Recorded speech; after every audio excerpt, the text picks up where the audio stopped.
मला तुमचे बँकेत ठेवलेले पैसे सगळ्यात सुरक्षित आहेत असं वाटत असेल तर थांबा, कारण भारत सरकारचा एक अधिकृत अहवाल आलेला आहे आणि त्यातल्या अनेक गोष्टी चिंता वाढवणाऱ्या आहेत.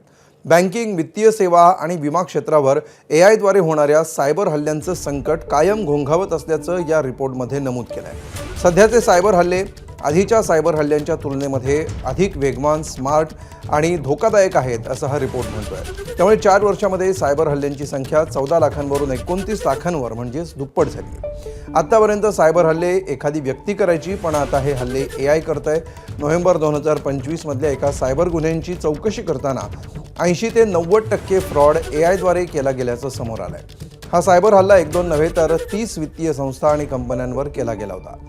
एखाद्या सिस्टीममधल्या कमकुवत बाजू AI काही सेकंदामध्ये हजारो रिक्वेस्ट पाठवून शोधू शकत असल्याचं दिसून आलंय. डीप फेकची मदत घेऊन कंपन्यांच्या बड्या अधिकाऱ्यांचा चेहरा आणि आवाज हुबेहूब कॉपी केला जातो आणि हेच डीप फेक व्हिडिओ कॉल करून कोट्यवधी रुपयांचे खोटे व्यवहार काही क्षणामध्ये करण्यात येत आहेत. खोटी कागदपत्र आणि बनावट ओळखीद्वारे बँकांच्या KYC प्रक्रियेमध्ये देखील घुसखोरी करून धोका दिला जातोय.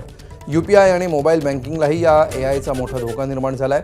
हॅकर्सकडून OTP सिस्टीममधल्या कमजोरी शोधून गैरफायदा घेतला जातो. चिंतेची बाब म्हणजे एखादा डेटा चोरीला गेला तर तो शोधायला किमान 263 दिवस म्हणजे 9 महिन्यांपेक्षा जास्त वेळ जातो.